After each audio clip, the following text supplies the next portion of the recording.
Hello everybody, this is toysareruss, and for this special Yolopark figure building showcase we're going to be looking at the AMK Wave 2 mini-series Rodimus Unicronus or Shattered Glass Rodimus figure. Now the reason why I know this is because I've already opened up the packaging, but before we do that I need to remind anybody who's not subscribed to the channel, if you'd like to hit that subscribe button for me now please, because it really will help me out, and also to thank Josie because that's where these came from and they got them to me quickly and safely. So Yolopark seem to have changed and gone down the same alleyway which everybody's done.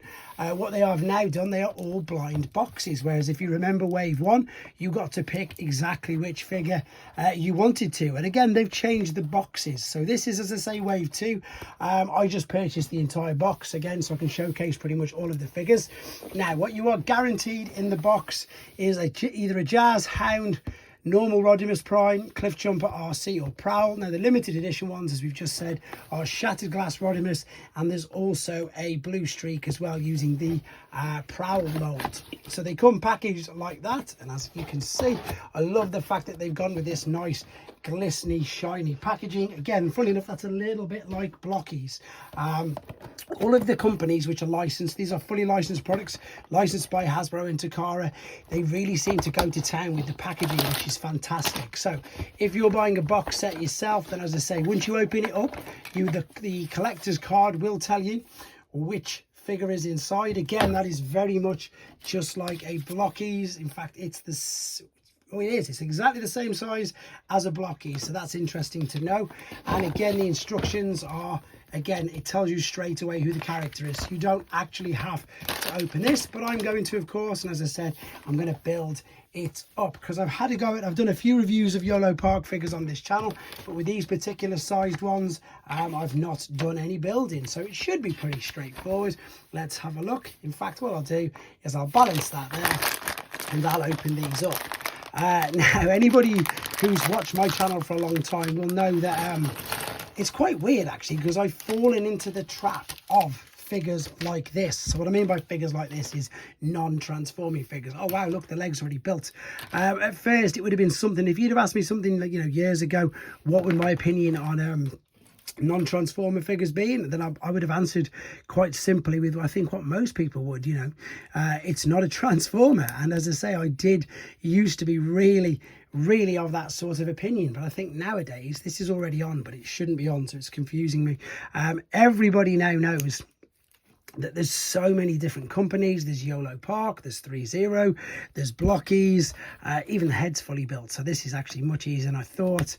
And there's Aldi as well. There's so many figures that make, so many companies that make non-transforming figures that it's hard to not like them. And as I say, what I do like about them the most is because all the ones I've just mentioned have always been licensed by Hasbro and by Takara, that it was the right way around.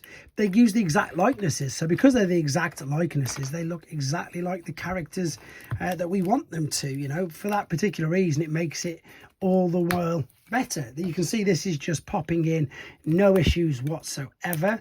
Oh, he says, and then doesn't put enough pressure on. So some of these, I always get paranoid. I've got to confess that I'm going to break it. It's because I'm predominantly so used to playing around or reviewing Generation 1 figures, so I have to be extra neat, extra cautious with them all. So yeah, that's the knee bend. What I like, as you'll see in a second, is these work out just really good sort of like desk bots. Let me just quickly make sure we've got this right. That's going to be one of the biceps. Oh, these are all built, so this is even easier. So this is going to go onto the side by the looks of it. Yes, we need that going on there. Let me just make sure that I'm guessing which way around does it go. So it's going to go, let me work out from this. I've got a couple of figures obviously for it to compare with. It looks, in all honesty, that it's pretty universal. If I've got it wrong and you've got these, please do let me know in the comments, but it looks like, as I say, this is pretty universal. But yeah, like I was saying, because they're licensed, they can use the correct names, they can use the exact same likenesses, and it's great that they do that. I've reviewed some third-party figures, that's stiff. That's me thinking I'm going to break it. And some of them do look like the characters, but on a lot of cases some of them aren't that good. And maybe it's for obvious reasons. Maybe it's because they aren't licensed by Hasbro or Takara to do that. So right, we've got some open hands which I'm not going to use. We've got Where is that going to go? Let me have a quick look. I can't see. Ah, on the sides of the shoulders. I thought so. That's going to go in there. And again, I've talked all the way through this. If I'd have been paying a bit more attention, I probably would have got it built much, much faster. As I say, I do intend to review pretty much the rest of the box with these as well. So the blaster will fit in there. We've got to put the, I went to call them smokestacks, but they're like mini engine things, aren't they? These should go over. Have I got it the right way round? Again, you should think I would know better by now, especially with the amount of Hot Rod and Rodimus Prime figures that I'll have reviewed all over over the years and played with. Wow, I'm impressed with these. The reason being is they're not super expensive. Now, of course, they're not going to be because, once again, they don't transform. Right, there he is. Let's get rid of the instructions. I love the way the instructions can sort of double up as like a mini. That maybe not opposed to that, more so with some of the other figures, shall we say. 2 blasters, which is great. 1 for each hand. Right, articulation, and how does he look? He looks exactly like you want him to. The head, as you saw, was a mushroom peg, so that means even though it's stiff, it will spin around. Can't go all the way around, it's restricted, but it will look up and down. The arms and the shoulders have this hinge here, and you saw me attach this. You've also got a swivel at the shoulder, a bicep flexion. I need to be more... What's the word? Do I need to just be more forceful, brute force with it? I'm not too sure. Ab crunch, waist swivel, oblique crunch, brilliant. Legs kick forward, legs kick back, legs out to the side. Just make sure I go the right way round. Hip swivel, knee bend, ankle tilt rock, everything you'd expect from these figures now. As I say, they are good, they are fun, and if you're not too bothered about them transforming, they look like the characters that you want them to. That's all it boils down to. Again, you're still going to have your diehard fans, like I used to be, who was very much, not, I say that's pretty strong actually, I wasn't very much against them. I was just like, well, it's not a transformer. But of course now, as I've just said, everybody makes them, and they are really, really good. So, and again, look, let's be honest, this is a Voyager class figure, which was quite expensive. It was only available in a gift set. It's not too far off that.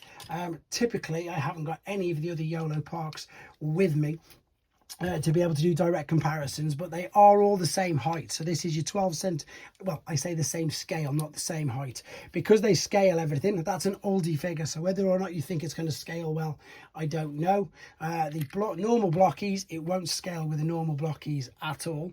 With regards to normal mainline figures, in fact, let's bring in a few. Let's bring in, that's a normal G1, it's not even missing link. Let's bring in just a whole host of figures just to give you an idea of just how big he is. So that's New Age. Unfortunately, they won't scale with New Age.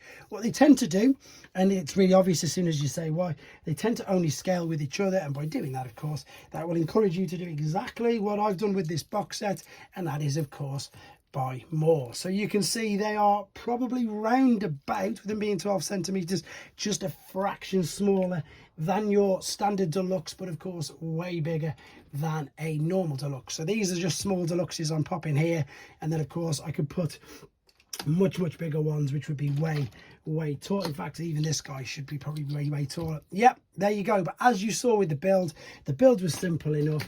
It is nice and fun. It has that extra little element to it, and of course, just to reassure you, the best thing about it all is that you're not going to damage or break it if any of the ball joints or anything do pop off from it. But there you go, guys. Let me know what you think of them in the comments. Thanks for watching. Take care.